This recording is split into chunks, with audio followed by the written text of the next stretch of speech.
Director general of police Shri Om Prakash ಅವರು ಹತ್ಯೆ ಆಗಿದೆ. ಅದು ಅವರ ಶ್ರೀಮತಿಯವರು ಮಾಡಿದ್ದಾರೆ ಅಂತೇಳಿ ಹೇಳ್ತಿದ್ದಾರೆ. ಇನ್ನು ತನಿಖೆ ಮಾಡ್ತಾ ಇದ್ದಾರೆ. ತನಿಖೆಯಲ್ಲಿ ಏನು ವಿಚಾರಗಳು ಬರುತ್ತೆ ಅಂತ ಹೇಳಿ ನಾವು ಕಾಯ್ದು ನೋಡಬೇಕಾಗತ್ತೆ. ನನ್ನ ಜೊತೆ ಅವರು ಕೆಲಸ ಮಾಡಿದರು. 2015ರಲ್ಲಿ ನಾನು ಗೃಹ ಸಚಿವನಾದಾಗ ಅವರು DGP ಆಗಿದ್ದರು. ನನ್ನ ಜೊತೆಯಲ್ಲಿ ಕೆಲಸ ಮಾಡಿದರು. ಭಾಳ ಒಬ್ಬ ಒಳ್ಳೆಯ ಅಧಿಕಾರಿ, ಒಳ್ಳೆಯ ವ್ಯಕ್ತಿ. ಈಗ ಈ ರೀತಿ ಆಗಬಾರ್ದಾಗಿತ್ತು. ಏನಕ್ಕಾಗಿದೆ ಅದೆಲ್ಲ ಕೂಡ ತನಿಖೆ ಆದಮೇಲೆ ಗೊತ್ತಾಗುತ್ತೆ. ಗೊತ್ತಿಲ್ಲ, ನಾವು ಯಾವುದು ಕೂಡ ಇದೇ ಕಾರಣ ಅಂತ ಹೇಳಕ್ಕೆ ಬರೋದಿಲ್ಲ. ಅದನ್ನು ತನಿಖೆ ಆಗೋವರೆಗೂ ಕೂಡ ನಾವು ಯಾವುದನ್ನು ಕೂಡ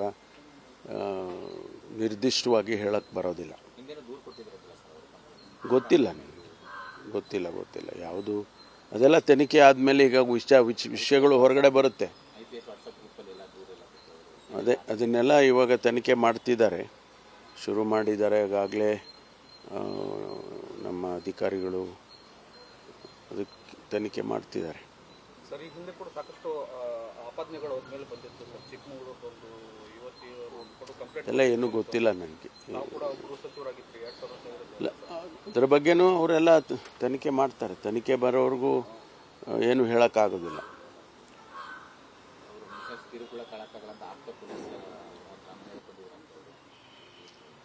ಅದೇ ಹೇಳಿದ್ನಲ್ಲ, ಇದೆಲ್ಲವನ್ನೂ ಕೂಡ ಸಮಗ್ರವಾಗಿ ತನಿಖೆ ಮಾಡೋವರೆಗೂ ಕೂಡ ನಾವು ಯಾವುದನ್ನು ಕೂಡ ಹೇಳಕ್ಕೆ ಬರೋದಿಲ್ಲ. ಬರೀ ಸ್ಪೆಕ್ಯುಲೇಟ್ ಮಾಡಿ ಹೇಳಬೇಕಾಗತ್ತೆ. ಅದಷ್ಟೇ ಬಿಟ್ಟರೆ ಪ್ರಾಥಮಿಕವಾಗಿ ಇಷ್ಟೇ ನನಗೆ ನಿನ್ನೆ ತಿಳಿಸಿದರು ಈ ರೀತಿ ಮರ್ಡರ್ ಆಗಿದೆ ಅಂತೇಳಿ. ಅಷ್ಟು ಬಿಟ್ಟರೆ ನಮಗೇನು ಕೂಡ ವಿಚಾರಗಳನ್ನು ಅವರು ಇಲಾಖೆಯವರು ಕೂಡ ಯಾರೂ ಹೇಳಿಲ್ಲ. ತನಿಖೆ ಆಗೋವರೆಗೂ ನಾವು ಯಾವುದನ್ನು ಕೂಡ ಹೇಳಕ್ಕೆ ಬರೋದಿಲ್ಲ. ಇಲ್ಲ, ಅವರು ಶ್ರೀಮತಿಯವರು ಅವರನ್ನು ಈಗ ಕ್ವಶನ್ ಮಾಡ್ತಿದ್ದಾರೆ. ಗೊತ್ತಿಲ್ಲ, ಅದೆಲ್ಲ ಬರಬೇಕಲ್ಲ ರೀ. ನಾವೇನಾದರೂ ಒಂದು ಹೇಳಿಬಿಡ್ಬೋದು, ಆ ಥರ ಹೇಳಕ್ಕೆ ಬರೋದಿಲ್ಲ. ತನಿಖೆ ಆಗೋವರೆಗೂ ಕೂಡ ಏನು ಹೇಳಕ್ಕೆ ಬರಲ್ಲ. ಅದೇ ಈಗ ಅದರಲ್ಲಿ ಕೂಡ ಇನ್ವೆಸ್ಟಿಗೇಷನ್ನು ಭಾಳ ಸೀರಿಯಸ್ ಆಗಿ ನಡೀತಾ ಇದೆ. ಅಲ್ಲಿ ಯಾವ ರೀತಿ ಫೈರ್ ಆರ್ಮ್ ಯಾವುದು ಯೂಸ್ ಮಾಡಿದ್ರು, ಆಮೇಲೆ ಅದಕ್ಕೇನಾದರೂ ಕುರುಹುಗಳೇನಾದರೂ ಸಿಗುತ್ತಾ ಏನು ಅಂತೇಳಿ ಎಲ್ಲ ನೋಡ್ತಾ ಇದ್ದಾರೆ. ಅದರಲ್ಲಿ ಕೂಡ ಭಾಳ ಸೀರಿಯಸ್ ಆಗಿ ಮಾಡಬೇಕು ಅಂತ ಹೇಳಿದ್ದೇನೆ. ಯಾಕೆಂದರೆ ಇದು ಇಂಥದ್ದು ಘಟನೆಗಳು ನಾವು ಕಂಟ್ರೋಲ್ ಮಾಡೋದಕ್ಕೆ ಹೆಚ್ಚು ಕ್ರಮ ತಗೋಬೇಕು ನಾವು. ಜಾತಿಗಣತಿ ವರದಿಗೆ ಸಂಬಂಧಪಟ್ಟಂತೆ ಅಶೋಕ್ ಅವರನ್ನ ಪ್ರೆಸ್ ಮಾಡಿ ಸಾಕಷ್ಟು ಮೂಲ ಪ್ರತಿನೇ ಇಲ್ಲ ಆ ಒಂದು ವರದಿ ಗಂಭೀರವಾದ ಆರೋಪವನ್ನು ಮಾಡಿದ್ದಾರೆ ವಿರೋಧ ಪಕ್ಷದ ನಾಯಕರು. ಇಲ್ಲ, ಅವರು ವಿರೋಧ ಪಕ್ಷದವರು ಎಲ್ಲ ವಿಷಯದಲ್ಲೂ ಕೂಡ ಆರೋಪಗಳು ಮಾಡ್ತಾ ಇರ್ತಾರೆ.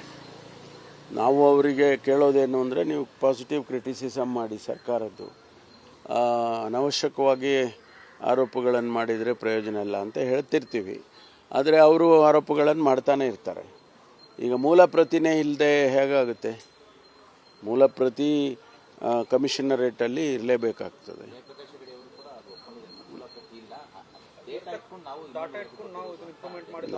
ನನಗೆ ಅದು ಗೊತ್ತಿಲ್ಲ, ಬಟ್ ಮೂಲ ಪ್ರತಿ ಇರಲೇಬೇಕಲ್ಲ.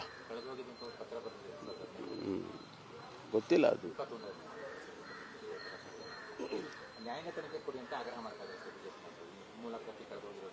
ಜೊತೆಗೆ 169 ಕೋಟಿ ಅಕ್ರಮ ಆಗಿದೆ ವರದಿ ನೆಪದಲ್ಲಿ ಅನ್ನುವಂಥ ಆರೋಪ ಮಾಡ್ತಾರೆ. ಅದು ಕೂಡ ಗಂಭೀರ ಆರೋಪ. ಈಗ ನಾವು ಚರ್ಚೆ ಮಾಡುವಂಥ ಸಂದರ್ಭದಲ್ಲಿ ಕ್ಯಾಬಿನೆಟ್ಟಲ್ಲಿ ಬಹುಶಃ ಇದನ್ನೆಲ್ಲವನ್ನು ಗಮನಿಸ್ತೇವೆ. ಇವರ ಆರೋಪಗಳನ್ನೆಲ್ಲ ಗಮನಿಸ್ತೇವೆ ನಾವು. ಯಾಕೆಂದರೆ ಇದು ಭಾಳ ಗಂಭೀರವಾದಂಥ ಆರೋಪನೇ. ಅದರಿಂದ ನಾವು ಇದನ್ನು ಕೂಡ ಚರ್ಚೆ ಮಾಡ್ತೇವೆ.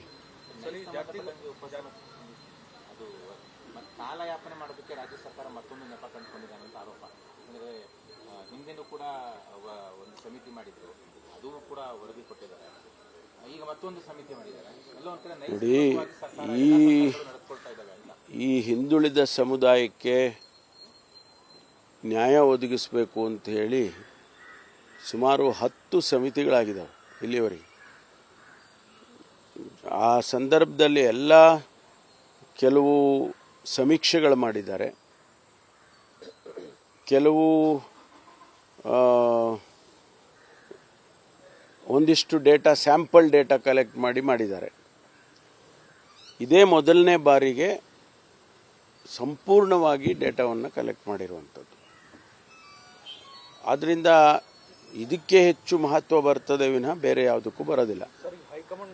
ಆದರೆ ಇದರಲ್ಲಿ ನಾವು ಮೂಲವಾಗಿ ನೋಡಬೇಕಾಗಿರ್ತಕ್ಕಂಥದ್ದು ಅವರ ಸಾಮಾಜಿಕ, ಆರ್ಥಿಕ, ಶೈಕ್ಷಣಿಕ ಸ್ಥಿತಿಗತಿಗಳನ್ನು ಅಧ್ಯಯನ ಮಾಡಿ ವರದಿ ಕೊಡಬೇಕು ಅನ್ನುವಂಥದ್ದು. ಆ ದೃಷ್ಟಿನಲ್ಲಿ ಸ್ವಾಭಾವಿಕವಾಗಿ ಜನಗಣತಿನೂ ಆಗಬೇಕಾಗತ್ತೆ. ಆ ಸಮುದಾಯಗಳು ಹಿಂದಿದ್ದಾವ, ಮುಂದೆ ಹೋಗಿದ್ದಾವ ಅನ್ನೋದನ್ನು ಅಧ್ಯಯನ ಮಾಡಿ ಹೇಳಬೇಕಾದ್ರೆ ಆ ಜಾತಿಯ ಸಂಖ್ಯೆನೂ ಕೂಡ ನೋಡಬೇಕಾಗತ್ತೆ. ಅದಕ್ಕೆ ಅವರು ಎನ್ಯುಮರೇಟ್ ಮಾಡಿದ್ದಾರೆ, ಡೇಟಾ ಕಲೆಕ್ಟ್ ಮಾಡಿದ್ದಾರೆ. ಆ ಆಧಾರದ ಮೇಲೆ ಇವತ್ತು ವಿಶ್ಲೇಷಣೆಗಳು ನಡೀತಾ ಇದ್ದಾವೆ. ಕೆಲವರು ಇದು ಸರಿ ಇದೆ ಅಂತಾರೆ, ಕೆಲವರು ಸರಿ ಇಲ್ಲ ಅಂತಾರೆ, ಮತ್ತು ಕೆಲವು ಬಿಟ್ಟೋಗಿದೆ ಅಂತಾರೆ. ಇವೆಲ್ಲ ಈ ಅಬರೇಷನ್ಸ್ ಬರೋದೆ ಇರುತ್ತೆ ಇದು. ಅದರಿಂದ ಅದನ್ನು ನಾವು ವಿಶ್ಲೇಷಣೆ ಮಾಡಿ, ಚರ್ಚೆ ಮಾಡಿ, ತಪ್ಪು ನೆಪ್ಪುಗಳನ್ನೆಲ್ಲ ಅಧ್ಯಯನ ಮಾಡಿ ಆನಂತರ ಅಂತಿಮವಾಗಿ ಒಂದು ತೀರ್ಮಾನಕ್ಕೆ ಸರ್ಕಾರ ಬರಬೇಕಾಗುತ್ತೆ. ಅದು ಆ ಪ್ರಕ್ರಿಯೆ ಪ್ರಾರಂಭ ಆಗಿದೆ. ಕ್ಯಾಬಿನೆಟ್ಟಿಗೆ ತಂದು ಚರ್ಚೆ ಮಾಡಿ ಒಂದಿಷ್ಟು ಇದು ಚರ್ಚೆ ಸಂಪೂರ್ಣ ಆಗಲಿಲ್ಲಪ್ಪ, ಇನ್ನು ಮುಂದೆ ಚರ್ಚೆ ಆಗಬೇಕು ಅಂಥೇಳಿ ಅದಕ್ಕೆ ಮುಖ್ಯಮಂತ್ರಿಗಳು ಮುಂದಕ್ಕೆ ಹಾಕಿದ್ದಾರೆ. ಮುಂದೆ ಮತ್ತೊಂದು ದಿವಸ ಚರ್ಚೆ ಮಾಡ್ತೀವಿ. ಚರ್ಚೆ ಮಾಡಿದಾಗ ನಿಮ್ಮ ಅಭಿಪ್ರಾಯಗಳು, ಯಾಕೆಂದರೆ ಭಾಳ ಜನ ಮಂತ್ರಿಗಳು ಅವರವ್ರ ಸಮುದಾಯಗಳ ಬಗ್ಗೆ ಮಾತನಾಡಿದ್ದಾರೆ. ಅದನ್ನು ಕೂಡ ಗಮನದಲ್ಲಿಟ್ಟುಕೊಂಡು ಅಂತಿಮವಾಗಿ ಸರ್ಕಾರ ಏನಾದರೂ ಒಂದು ತೀರ್ಮಾನ ತಗೋಬೇಕು, ಅದನ್ನು ತಗೊಳ್ತಾರೆ. ಕೆಲವರು ನಿಮ್ಮ ಪಕ್ಷದವರು ವಿರೋಧ ಮಾಡ್ತಾ ಇದ್ದಾರೆ. ನಿನ್ನೆ ಸಿಎಂ ಅವರು ಹೇಳಿದ್ದಾರೆ, ರಾಹುಲ್ ಗಾಂಧಿ ಅವರು ಒಪ್ಪಿಗೆ ಪಡೆದೇ ಜಾತಿ ಗಣತಿಯನ್ನು ಮಂಡನೆ ಮಾಡಿದ್ದಾರೆ. ನೋಡಿ, ನಮ್ಮ ಪಕ್ಷದ ಸಿದ್ಧಾಂತದ ವಿಚಾರದಲ್ಲಿ ರಾಹುಲ್ ಗಾಂಧಿ ಅವರನ್ನು ಚರ್ಚೆ ಮಾಡೋದು, ನಮ್ಮ ಅಧ್ಯಕ್ಷರಾದ ಮಲ್ಲಿಕಾರ್ಜುನ್ ಖರ್ಗೆ ಅವರನ್ನು ಚರ್ಚೆ ಮಾಡೋದು, ಅದೆಲ್ಲ ನಮ್ಮ ಪಕ್ಷದ ಆಂತರಿಕವಾದಂಥದ್ದು. ಆದರೆ ಈ ಸಮುದಾಯಗಳನ್ನು ಸಮಾಜದ ಮುಖ್ಯವಾಹಿನಿಗೆ ತರಬೇಕು ಅನ್ನುವಂಥ ಉದ್ದೇಶ ಏನಿದೆಯಲ್ಲ, ಅದಕ್ಕೋಸ್ಕರ ಚರ್ಚೆ ಆಗಬೇಕು ಅನ್ನೋಂಥದ್ದು. Director general of police Shri Om Prakash ಅವರು ಹತ್ಯೆ ಆಗಿದೆ. ಅದು ಅವರ ಶ್ರೀಮತಿಯವರು ಮಾಡಿದ್ದಾರೆ ಅಂತೇಳಿ ಹೇಳ್ತಿದ್ದಾರೆ. ಇನ್ನು ತನಿಖೆ ಮಾಡ್ತಾ ಇದ್ದಾರೆ. ತನಿಖೆಯಲ್ಲಿ ಏನು ವಿಚಾರಗಳು ಬರುತ್ತೆ ಅಂಥೇಳಿ ನಾವು ಕಾಯ್ದು ನೋಡಬೇಕಾಗತ್ತೆ. ನನ್ನ ಜೊತೆ ಅವರು ಕೆಲಸ ಮಾಡಿದರು. 2015ರಲ್ಲಿ ನಾನು ಗೃಹ ಸಚಿವನಾದಾಗ ಅವರು DGP ಆಗಿದ್ದರು. ನನ್ನ ಜೊತೆಯಲ್ಲಿ ಕೆಲಸ ಮಾಡಿದರು. ಭಾಳ ಒಬ್ಬ ಒಳ್ಳೆಯ ಅಧಿಕಾರಿ, ಒಳ್ಳೆಯ ವ್ಯಕ್ತಿ. ಈಗ ಈ ರೀತಿ ಆಗಬಾರ್ದಾಗಿತ್ತು. ಏನಕ್ಕಾಗಿದೆ ಅದೆಲ್ಲ ಕೂಡ ತನಿಖೆ ಆದಮೇಲೆ ಗೊತ್ತಾಗುತ್ತೆ. ಗೊತ್ತಿಲ್ಲ, ನಾವು ಯಾವುದು ಕೂಡ ಇದೇ ಕಾರಣ ಅಂತ ಹೇಳಕ್ಕೆ ಬರೋದಿಲ್ಲ. ಅದನ್ನು ತನಿಖೆ ಆಗೋವರೆಗೂ ಕೂಡ ನಾವು ಯಾವುದನ್ನು ಕೂಡ ನಿರ್ದಿಷ್ಟವಾಗಿ ಹೇಳಕ್ಕೆ ಬರೋದಿಲ್ಲ. ಗೊತ್ತಿಲ್ಲ ಗೊತ್ತಿಲ್ಲ ಯಾವುದು, ಅದೆಲ್ಲ ತನಿಖೆ ಆದಮೇಲೆ ಈಗ ವಿಷಯಗಳು ಹೊರಗಡೆ ಬರುತ್ತೆ. ಅದನ್ನೆಲ್ಲ ಇವಾಗ ತನಿಖೆ ಮಾಡ್ತಿದ್ದಾರೆ, ಶುರು ಮಾಡಿದ್ದಾರೆ. ಈಗಾಗಲೇ ನಮ್ಮ ಅಧಿಕಾರಿಗಳು ಅದಕ್ಕೆ ತನಿಖೆ ಮಾಡ್ತಿದ್ದಾರೆ. ಸರ್, ಈ ಹಿಂದೆ ಕೂಡ ಸಾಕಷ್ಟು ಆಪಾದನೆಗಳು ಅವ್ರ ಮೇಲೆ ಬಂದಿತ್ತು. ಚಿಕ್ಕಮಗಳೂರದೊಂದು ಯುವತಿಯವರು ಕಂಪ್ಲೇಂಟ್ ಎಲ್ಲ ಏನೂ ಗೊತ್ತಿಲ್ಲ ನನಗೆ. ನಾವು ಕೂಡ ಗೃಹ ಸಚಿವರಾಗಿದ್ವಿ 2015. ಇಲ್ಲ, ಅದರ ಬಗ್ಗೆನೂ ಅವರೆಲ್ಲ ತನಿಖೆ ಮಾಡ್ತಾರೆ. ತನಿಖೆ ಬರೋವರೆಗೂ ಏನು ಹೇಳೋಕ್ಕಾಗೋದಿಲ್ಲ.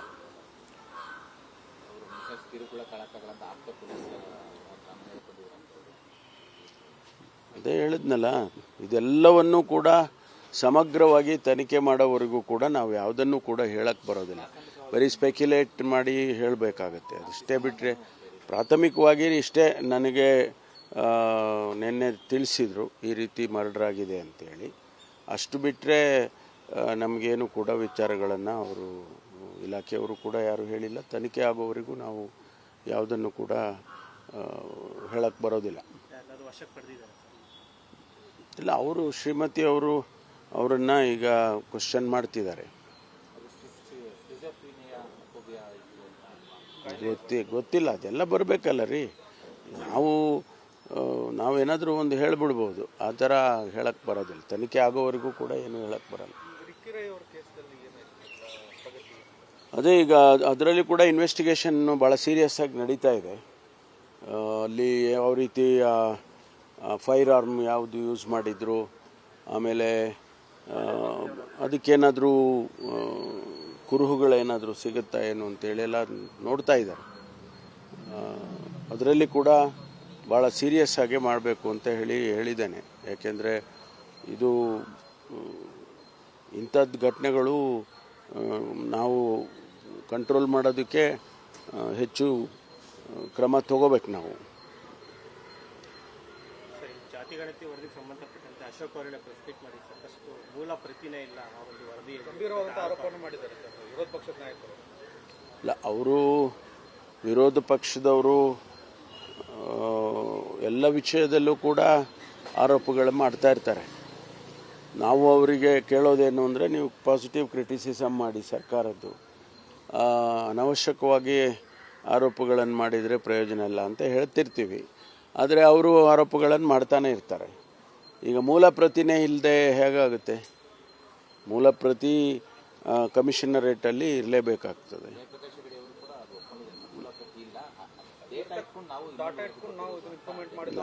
ನನಗೆ ಅದು ಗೊತ್ತಿಲ್ಲ, ಬಟ್ ಮೂಲ ಪ್ರತಿ ಇರಲೇಬೇಕಲ್ಲ.